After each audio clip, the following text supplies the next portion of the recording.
21st of May, 1975. Prime Minister Gough Whitlam and South Australian Premier Don Dunstan signed the historic transfer agreement. South Australian Railways, with its Islington workshops at Kilburn, Adelaide, transfers to Commonwealth control. At its wartime peak in 1942, Islington employed approximately 6,300 men and women. Bren gun carriers rolled off the assembly line.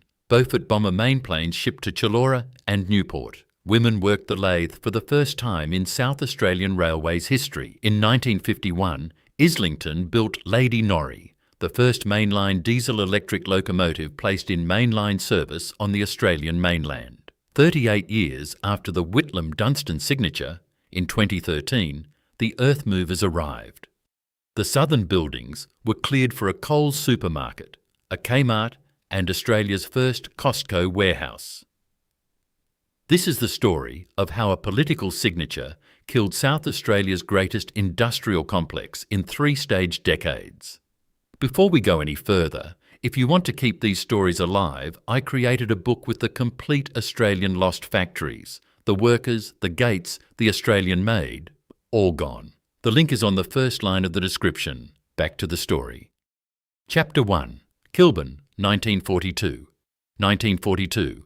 Islington Railway Workshops, Kilburn, Adelaide, the wartime peak. Approximately 6,300 men and women worked the workshop's floor at Islington, 6 kilometres north-northwest of Adelaide Central Business District, corner of Churchill and Regency Roads. The largest workforce Islington will ever employ across its 130-year history. Women are on the workshop's floor in significant numbers for the first time in South Australian Railways history. Wives, sisters and daughters of Islington men serving in the Australian Army, Navy and Air Force overseas, working the lathe, the drill press, the welding booth, the assembly line. The men are at the war, the women are at Kilburn. Bren gun universal carriers roll off the assembly line. Between 1941 and 1943, Islington will build 1,560 complete tracked personnel carriers and supply parts for another 5,583. The tracked light armoured vehicle that defines Australian Army mechanised infantry across the North African and Pacific campaigns is being built in Adelaide, at Kilburn, on the corner of Churchill and Regency Roads. LP1 to LP4 armoured cars, the Bandicoot and Rhino family, assembled on Ford chassis for Australian home defence. Beaufort bomber main planes, the wing centre sections and the outer wings, shipping from Islington to the Chullora workshops in New South Wales and the Newport workshops in Victoria for final airframe assembly. 700 Beauforts will be built in Australia between 1941 and August 1944, drawing on more than 600 Australian companies and a national program of roughly 30,000 people. Islington is the wing builder. The peak Australian munitions industry employment nationally reaches approximately 60,000 at the 1943 peak. Islington's 6,300 workers make it one of the largest wartime industrial workforces in Australia at a single Adelaide industrial site, per the South Australian Heritage Council assessment. From the 1920s to the 1950s, the South Australian Railways, with their largest and most important workshops at Islington, were closely integrated with the economic, industrial and social life of South Australia. This is not a marginal Adelaide industrial site. This is the industrial heart of South Australia. But this story does not begin in 1942 on the Bren carrier assembly line. It begins 59 years earlier, in 1883, when the South Australian Railways moved their workshops from the Adelaide Railway Station yards on North Terrace to a semi-rural site 6 kilometres north-northwest of the city, at Kilburn. Chapter 2. Islington, 1883, 1880. Adelaide. The South Australian Railways Board decides to move workshops from the constrained Adelaide Railway Station yards on North Terrace to a new site 6 to 7 kilometres north-northwest of the city, at Islington and Kilburn. On the Gawler line, bounded by Churchill Road to the west and Regency Road to the south. William Thau, South Australian Railways locomotive engineer since 1876, designs the initial site layout. The first construction, the engine shed, decided in 1880-1883. The new workshops are occupied. The South Australian Railways industrial heart moves from North Terrace to Kilburn. The workshops that will define South Australia's industrial capability for the next 130 years are open. 1888. T. Roberts succeeds Thau as locomotive engineer. Roberts designs the internal layouts and supervises the extensions through the 1890s. A note on dating. The heritage buildings still standing at Islington in 2026 carry construction dates from 1882 through 1892. The Chief Mechanical Engineer's Office, the Fabrication Shop, the Foundry. These dates have created confusion in some sources, which put the founding as 1856 or 1891. The correct date for the workshop's occupation of the Islington site is 1883, verified per state records of South Australia. 1907, the Cyclopedia of South Australia records the Islington site at 47.5 acres, with 8.5 acres under cover and 7.25 miles of internal track. Already a major industrial complex before the First World War, before the web transformation, before the wartime peak. The original South Australian Railways corporate structure, 3 state commissioners appointed by the South Australian Government. Colonial-era institutional design carried into federation. South Australia was one of Australia's 3 major state railway systems, alongside Victorian Railways at Newport and New South Wales Railways at Everleigh. Each state ran its own gauge. South Australia had a mix of broad and narrow, its own workshops, its own executive structure, its own commissioners. Adelaide Railway Station as the corporate headquarters, Islington as the manufacturing heart. Through the 1890s, through federation, through the Edwardian expansion, Islington grows. The site absorbs adjacent land. New buildings are added. The workshops become the largest single industrial employer in South Australia, a position they will hold for the next 7 decades. But by 1922, the Islington workshops built by Thau and Roberts had reached the physical and technological limits of the late 19th century industrial model. And in November of that year, an American railroad executive stepped off the boat at Port Adelaide with a mandate to rebuild the entire system. Chapter 3. The American, 1922. 16th of November, 1922. Port Adelaide. William Alfred Webb, American railroad executive, arrives in South Australia to take up appointment as South Australian Railways Commissioner. Webb is a veteran of the American railroads, the Missouri, Kansas, Texas Katy Network, the St. Louis Southwestern Cotton Belt, and the United States Railroad Administration during World War I. He arrives with a mandate: modernise a 19th century colonial railway. Webb's brief is direct: rebuild South Australian railways, rebuild Islington, bring Australian state railways into the 20th century. The South Australian government has been persuaded that the Adelaide-designed colonial-era workshops layout is no longer competitive. 1924. Webb-era demolitions begin at Islington. The Thau-Roberts 19th century buildings are progressively cleared. New facilities are constructed. New machine tools are ordered from Britain and America. Fred J. Shea, appointed Webb's chief mechanical engineer. Shea will design a new generation of South Australian steam locomotives to Webb's specifications. 1924. Order placed.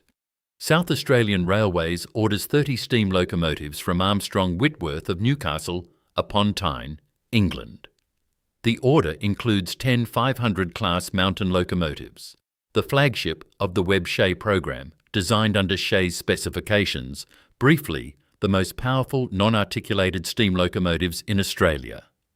10 500 class Mountains arrive in Adelaide in 1926. A critical clarification for the record. The 500 class was designed under South Australian Railways Chief Mechanical Engineer Fred Shea. But the 500 class was built by Armstrong Whitworth in Newcastle upon Tyne, England. Islington maintained the 500 class Mountains through their entire service career. Islington made the 500 class famous, but Islington did not build them. 1927. The Webb reconstruction is largely complete. Islington is now a modern electric-powered manufactory, one of the largest industrial complexes in South Australia. New fabrication shops, new foundry, new Chief Mechanical Engineer's office, new apprentice school. The Islington footprint has been redrawn on the American model. Per the South Australian Heritage Council assessment, from the 1920s to the 1950s, the South Australian Railways, with their largest and most important workshops at Islington, were closely integrated with the economic, industrial and social life of South Australia. Webb retires in 1930. But his transformation of Islington defines the workshops for the next 50 years. And on the 11th of June, 1940, 19 years after Webb's arrival, Robert Menzies appointed Essington Lewis Director General of Munitions in Melbourne and hung a framed motto on his office wall. Chapter 4, I Am Work, May 1940. Melbourne, Prime Minister Robert Menzies appoints Essington Lewis, Managing Director of the Broken Hill Proprietary Company, as Director General of Munitions. On the wall of Lewis's office at Munitions Headquarters in Melbourne, framed in block capitals, I Am Work. This is Essington Lewis's personal creed, not Islington's institutional motto, but Islington worked to it. 11th of June, 1940. The Department of Munitions is formally established. Islington Railway Workshops, the South Australian Railways flagship at Kilburn, is one of the major Australian state railway workshops requisitioned for Commonwealth defence contracts, alongside Newport in Victoria, Eveleigh in New South Wales and Chullora in New South Wales. The wartime production mix is documented in official archival records. Bren gun universal carriers. Per the Australian Army Museum of Western Australia, between 1941 and 1943, approximately 4,800 carriers were built in 4 states: Ford Homebush in Sydney, Victorian Railways and Gasworks in Melbourne, South Australian Railways at Islington, and State Engineering Works in North Fremantle. Islington built 1,560 complete carriers and supplied parts for another 5,583. LP1 to LP4 armoured cars on Ford chassis, the Bandicoot and Rhino family, for Australian Home Defence. Beaufort bomber components. Per the Department of Aircraft Production Records, Islington built the main planes, the wing centre section and the outer wings, shipping the assemblies to Chullora in New South Wales for front fuselage integration and to Newport in Victoria for rear fuselage integration. 700 Beauforts were built in Australia between 1941 and August 1944. Peak workforce at Islington, approximately 6,300 men and women, per the South Australian Heritage Council and Dr. Susan Marsden. Women employed for the first time as a significant share of the workforce. Read that again. 6,300 workers at a single Adelaide industrial site in 1942, against approximately 60,000 Australian munitions workers nationally at the 1943 peak. Islington was one of the largest concentrated wartime industrial workforces in the country. Islington was not just a South Australian industrial site during the war. Islington was one of the largest concrete contributions any single Australian workshop made to the war effort. And on the 10th of September 1951, 6 years after the war ended, a diesel-electric locomotive designated number 900 rolled out of the Islington workshop yard bearing the name Lady Norrie. Chapter 5. Lady Norrie, 10th of September 1951. Islington.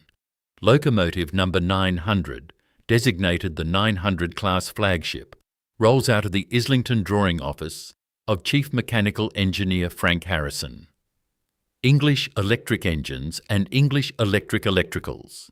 1,580 horsepower, Alco PA styling, but Australian designed, independent of any Alco licence, in the South Australian Railways Chief Mechanical Engineer's drawing office at Islington. Every line drawn in Adelaide, every fabrication executed at Kilburn. The name Lady Norrie, wife of Sir Willoughby Norrie, Governor of South Australia from 1944 to 1952. The Norries would leave South Australia in June 1952. The dynamometer test run, the 10th of September 1951, on a Port Pirie goods working. Lady Norrie under load. The English electric 16-cylinder Vi-type engine delivering its full rating. The dynamometer car recording every reading. The first revenue run, the 12th of September 1951, on the East-West Express. The historical claim precisely worded per the National Library of Australia archival record. Locomotive number 900 was the first diesel-electric locomotive to be placed in mainline service on the Australian mainland, 10 built between 1951 and 1953. Everyone designed at Islington. Everyone assembled at Islington. The competition, Commonwealth Railways GM1, named Robert Gordon Menzies. GM1's first trial run, the 24th of August 1951, 17 days before Lady Norrie's dynamometer trial. But GM1's official service entry, the 6th of October 1951, 26 days after Lady Norrie's 10th of September mainline service entry. GM1 had the earlier trial. Lady Norrie had the earlier service. Frank Harrison, South Australian Railways Chief Mechanical Engineer, had toured the United States post-war to study American Railroad diesel-electric practice. Harrison drove South Australian Railways stainless steel streamliner program and the diesel-electric transition. Harrison designed the 520 Class 462 Pacific steam locomotives, the last flagship steam design at Islington, named after Governor Sir Malcolm Berkeley Harvey, on the 5th of November 1943. Harrison oversaw the 900 class program. The Lady Norrie was Islington's own. Design, drawing office, assembly and rollout, all at Kilburn. The 500 class Mountains had been designed at Islington, but built by Armstrong Whitworth in England. The Lady Norrie 900 was designed at Islington and built at Islington. Complete Australian mainland engineering sovereignty at a single Adelaide site. Islington in 1951 is running steam design, diesel-electric design and rolling stock construction in parallel. The peak of institutional confidence. The peak of South Australian Railways engineering independence. But even at the peak of the Lady Norrie era, even as Islington's 900 class ran the overland service, the political forces that would dismantle South Australian Railways were already gathering in Canberra and Adelaide. Chapter 6. The Post-War Ecosystem, the 1950s and 1960s. Islington. Following the Lady Norrie rollout, Islington reaches institutional peak. Workforce stabilises around 2,000 to 2,500 in normal peacetime operations, down from the wartime 6,300, but still one of the largest single industrial employers in South Australia. The product range: steam locomotive maintenance, 500 class Mountains, 520 class Pacifics, older Webb-era classes. Diesel-electric assembly, the 900 class Lady Norrie series between 1951 and 1953. Rolling stock construction, passenger carriages, freight wagons, refrigerator cars, the Red Hen diesel-electric rail cars and the Bluebird rail cars, the South Australian Railways flagship suburban and country passenger services. The South Australian Railway services supported by Islington, the Garn, Adelaide to Alice Springs, the Overland, Adelaide to Melbourne overnight, the Trans-Australian, Adelaide to Perth via Kalgoorlie, jointly with Commonwealth Railways, suburban Adelaide services on the Gawler, Belair, Grange and Outer Harbour lines, every South Australian passenger service and every South Australian freight service passes through Islington at some point in its rolling stock life cycle.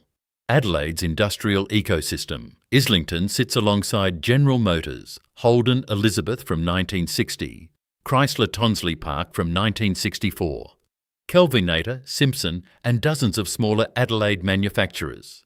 The South Australian Railways pay envelope funds Adelaide suburban households from Kilburn through Prospect, Enfield, Blair Athol, Salisbury and the Northern Suburbs Corridor. The Islington workforce is the Adelaide Northern Suburbs. Here's the thing. The Ron Fitch era. Ronald Fitch is appointed South Australian Railways Commissioner in 1966. Fitch inherits a workshops institution at its institutional peak, but he can see the trajectory. State railways across Australia are running deficits. The steam to diesel transition has required massive capital investment. The Commonwealth is exploring railway rationalisation. Fitch understands what is coming. The Whitlam election, December 1972. Federal Labor takes office in Canberra with a policy platform that includes federal takeover of state railways. Whitlam's Trade Minister Jim Cairns will announce the tariff cut in July 1973 that gutted Australian hand tool manufacturing. Whitlam's Transport Minister will negotiate the South Australian Railways takeover through 1974 and into 1975. In Adelaide, Donald Dunstan is South Australian Premier, Labor, elected 1970. Dunstan is philosophically aligned with Whitlam, and Dunstan's government faces mounting South Australian fiscal pressure. The 1973 oil crisis is hitting state finances hard. The SAR rural network is losing money, and the Commonwealth is offering to take it over. Ron Fitch retires as South Australian Railways Commissioner in 1973, 2 years before the transfer agreement is signed. The federal takeover deal is being negotiated in the Commissioner's office and in the South Australian Premier's Department. And on the 21st of May, 1975, Prime Minister Gough Whitlam and South Australian Premier Don Dunstan signed the agreement that transferred South Australian Railways to Commonwealth control. Chapter 7. The Signing. 21st of May, 1975. The agreement text, verbatim per the Railways Transfer Agreement Act, 1975 schedule, publicly accessible on the Australasian Legal Information Institute. The agreement was made the 21st day of May, 1975, between the Commonwealth of Australia and the State of South Australia. Signatories: Prime Minister Gough Whitlam and South Australian Premier Donald Dunstan. The specific transfer terms. South Australian Railways, including the Islington Railway Workshops, the Adelaide to Port Pirie Main Line, the Port Pirie to Broken Hill Line, the Tarcoola to Alice Springs Standard Gauge Line, and the entire South Australian rural network transferred to Commonwealth control. Adelaide Metropolitan Passenger Services retained by the South Australian State Transport Authority. The political logic. Whitlam had committed to federal rationalisation of state railways in the 1972 election campaign. The Whitlam theory: Australian state railways were fragmented, gauge incompatible, loss-making. Federal consolidation would deliver economies of scale. Dunstan's government faced South Australian fiscal pressure. The state budget could not sustain the SAR loss, making rural network alongside the 1973 oil crisis metropolitan transport subsidies. Dunstan's South Australia and Eric Rees's Tasmania were the only two states to accept the federal takeover deal. Both Labor, both with heavily indebted railways. Victoria's Rupert Hamer refused. New South Wales' Tom Lewis refused. Queensland and Western Australia refused. South Australian Railways Commissioner Ron Fitch, Islington's institutional voice. Fitch had retired as Commissioner in 1973, 2 years before the signing. Fitch would later write of the merger, cannot but tend to consign the former state railway system into eventual oblivion.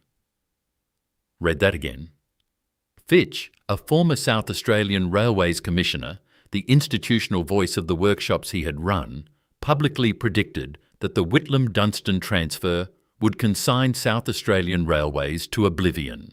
He wrote this within a decade of the signing. He was correct. The Act, the Railways Transfer Agreement Act, 1975, number 60 of 1975, passed the South Australian Parliament in August 1975. 1st of July 1975. Financial responsibility for South Australian Railways non-metropolitan operations passes to the Commonwealth. The state stops writing the cheques. 8th of December 1975. The corporate South Australian Railways Commission is formally dissolved. The state institution founded in the colonial 1850s, the largest single South Australian industrial institution across 9 decades, no longer exists as a corporate entity. The Islington Workshops floor knows. The Rail Tram and Bus Union knows. The Adelaide Advertiser and the News run coverage. But the political decision has been made and executed at speed. The largest single act of Australian state railway rationalisation in 20th century history has taken approximately 7 months from signature to corporate dissolution. And on the 1st of March 1978, 2 years and 9 months after the Whitlam-Dunstan signature, the management of all South Australian non-metropolitan railways formally transferred to the Australian National Railways Commission. Chapter 8, Australian National, 1978, 1st of March 1978. Management of all South Australian non-metropolitan railways formally transferred to the Australian National Railways Commission, ANR. Adelaide Metropolitan Services stay with the South Australian State Transport Authority. The scale change. At the 1978 transfer, ANR grows from approximately 4,000 employees and 2,000 kilometres of network, the pre-1978 Commonwealth Railways footprint, to approximately 12,000 employees and 7,890 kilometres of network. The Islington workshops are now one industrial site within a Commonwealth agency headquartered in Canberra. The Fraser government pressure. The Whitlam government fell in November 1975. By 1978, Malcolm Fraser is Prime Minister. Federal Cabinet demands that ANR achieve break-even within 10 years. The Commonwealth is not prepared to subsidise the rural rail network indefinitely. The mandate to the ANR Commission is direct: cost reduction, workforce reduction, facility rationalisation. Keith A. Smith, first Chairman of the Australian National Railways Commission, supervises the Commonwealth Railways to ANR transition. Smith retires in 1981, having overseen the corporate integration. The 1980s wind down at Islington. Sequential workforce reductions, facility closures, product line rationalisation.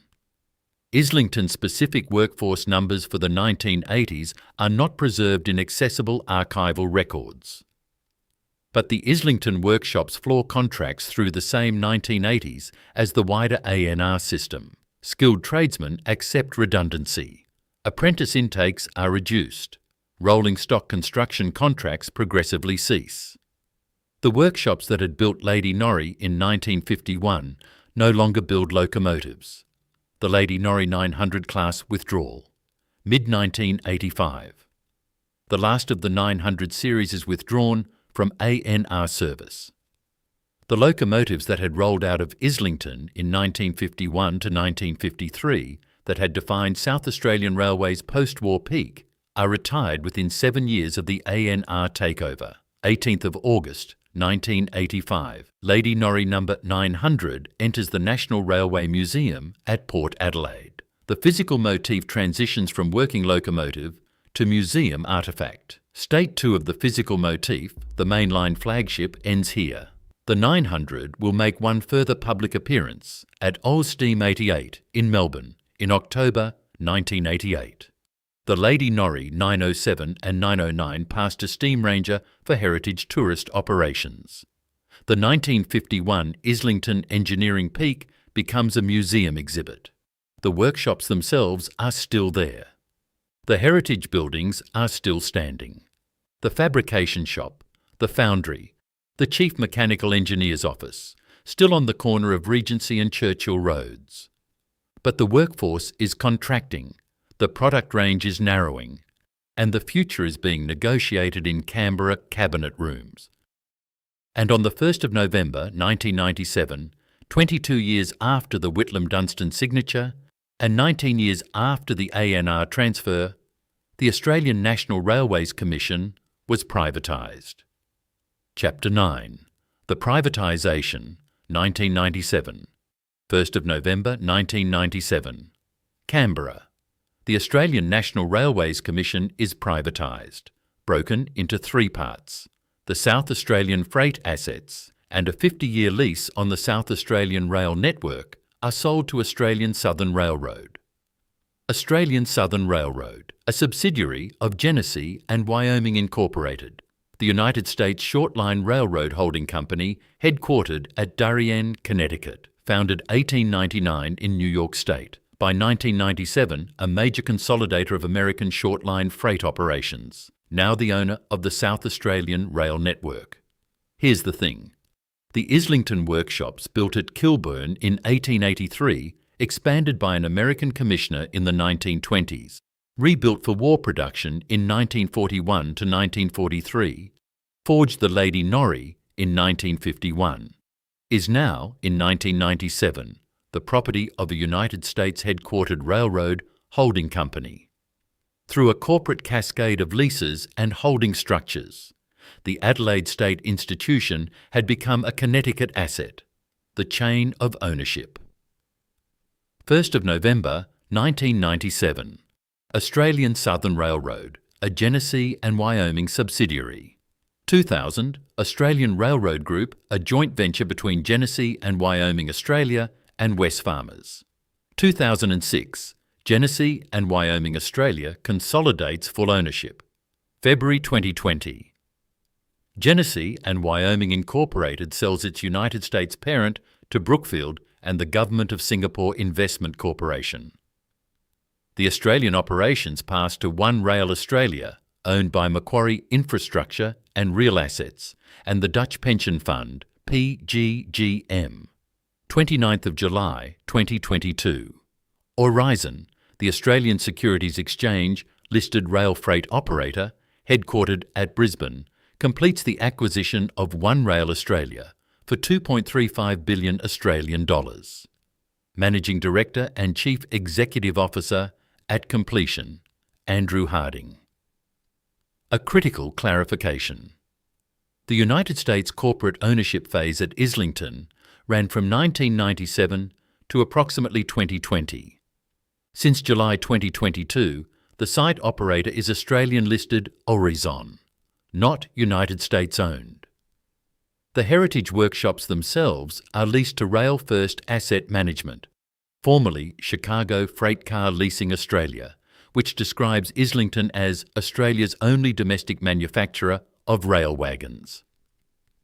And this is where it gets genuinely insane. The Whitlam-Dunstan transfer of 1975 delivered South Australian Railways to Commonwealth control.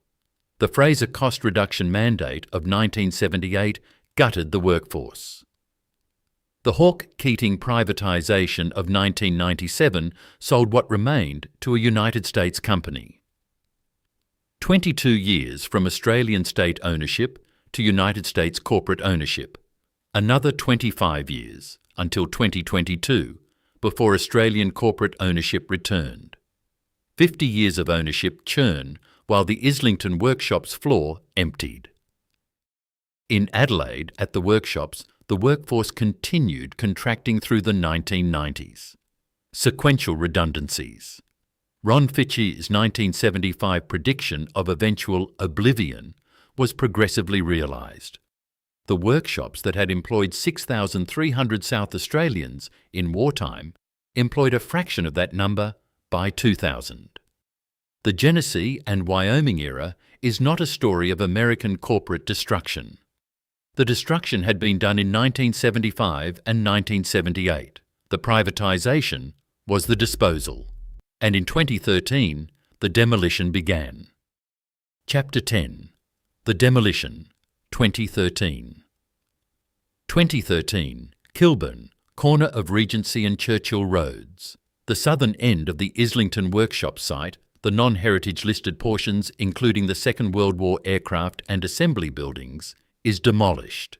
The developer, ICAM Funds, Managing Director Fred Buddy Bartlett, Axiom Properties as co-developer, Southern Cross Equity Group, Director Peter Tuno. The consortium acquires the southern non-heritage portion of the former Islington workshop site.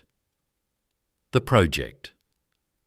The Churchill Centre, a big box retail development on the ground where Bren gun carriers had rolled off the assembly line in 1942 and where Beaufort main planes had shipped to Shallora in 1943. The demolition sequence. Non-heritage buildings from the southern end of the Islington site cleared through 2013 and into early 2014, the Beaufort Assembly Building, the wartime aircraft component workshops, the Cold War era rolling stock sheds.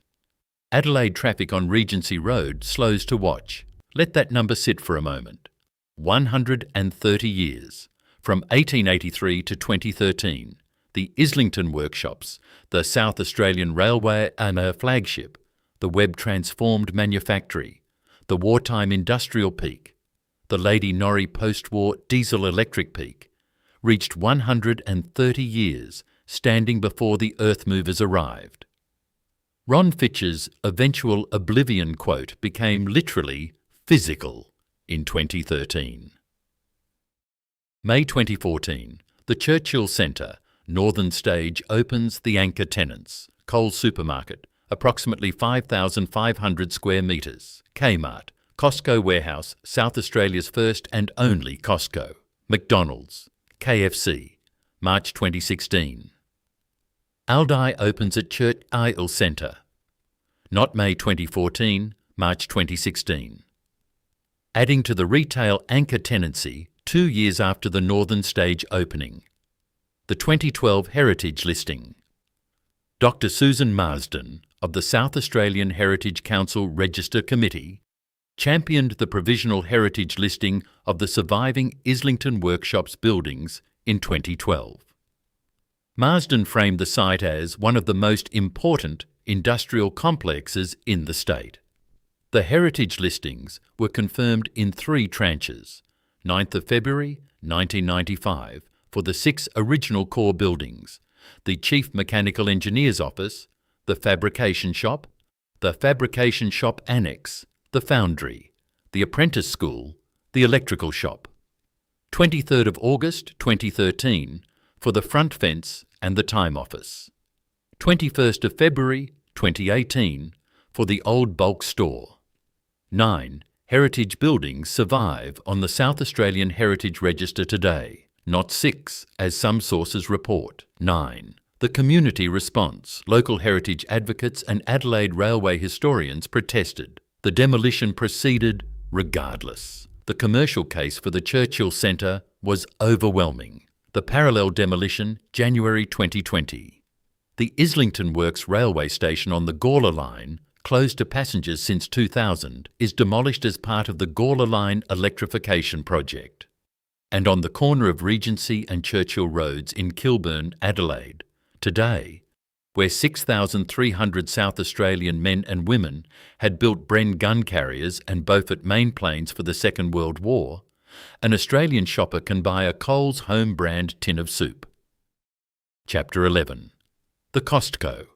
Walk into the Churchill Centre on today, corner of Regency and Churchill Roads, Kilburn, Adelaide.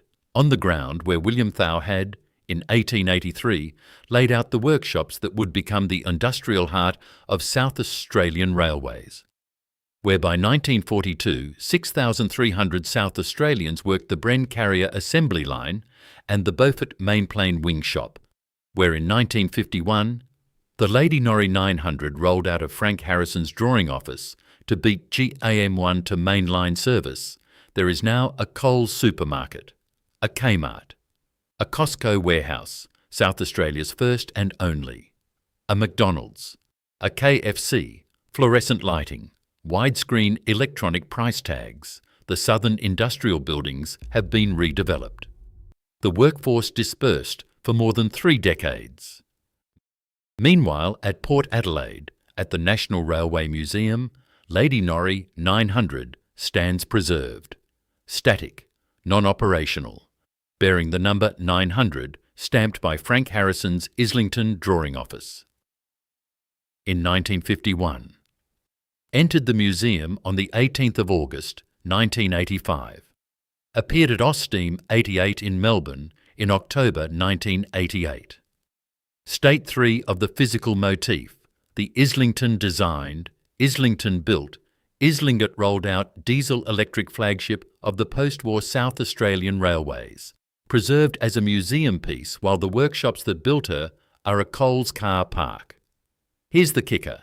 The 9 heritage buildings that survive on the South Australian Heritage Register, the Chief Mechanical Engineer's Office, the Fabrication Shop, the Fabrication Shop Annex, the Foundry, the Apprentice School, the Electrical Shop, the Front Fence Section, the Time Office and the Old Bulk Store, sit 50 metres north of the Coles supermarket in the still operating industrial precinct, where Railfirst Asset Management manufactures rail wagons under contract.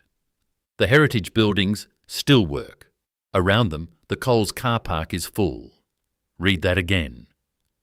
The 9 heritage buildings from the 1880s still function as an active wagon manufacturing workshop in 2026. The Coles supermarket and the Costco warehouse stand 50 metres away on the ground where the Beaufort mainplanes were built in 1942. 50 metres of concrete slab separates the heritage workshops from the shopping centre car park. Lesson 1. The political signature was the beginning of the end. Ron Fitch, the South Australian Railways Commissioner, who ran Islington from 1966 to 1973, retired 2 years before the Whitlam Dunstan signature. Fitch later wrote that the merger cannot but tend to consign the former state railway system into eventual oblivion. He was correct. Corporate South Australian Railways was dissolved on the 8th of December 1975. Management transferred to the Australian National Railways Commission on the 1st of March 1978. The Fraser government demanded ANR break even by 1988. The Hawke-Keating privatisation of the 1st of November 1997 sold what remained to a United States headquartered railroad holding company. 38 years from Whitlam Dunstan signature to the physical demolition of the southern buildings. Ron Fitch's eventual oblivion was realised. Slowly, legally, by political decision. Lesson 2. State institutions do not recover from federal takeover. South Australian Railways was one of the state railway systems that Whitlam's 1972 election platform proposed transferring to Commonwealth control. Only 2 states accepted, Labor-governed South Australia and Labor-governed Tasmania. Victoria kept Victorian Railways. New South Wales kept New South Wales Railways. Queensland and Western Australia kept their state operators. Their workshops, Newport in Victoria, Everleigh in New South Wales, survived longer in state ownership than Islington did in Commonwealth ownership. Once transferred to ANR in 1978, Islington was subject to Fraser-era cost reduction, Hawke-Keating privatisation, and 22 years of United States corporate ownership. Federal takeover was not preservation. Federal takeover was the beginning of the process that ended in 2013 with a Coles supermarket standing where the Beaufort main planes had been built. Lesson 3.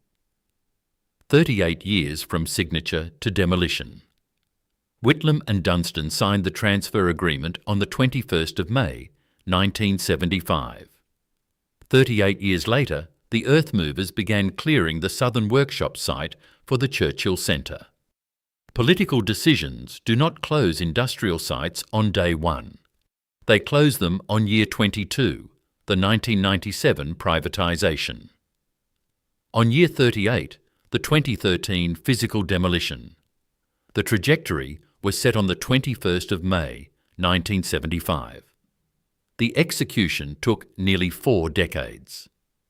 Dr. Susan Marsden's 2012 heritage listing preserved 9 buildings from the 130-year-old workshops.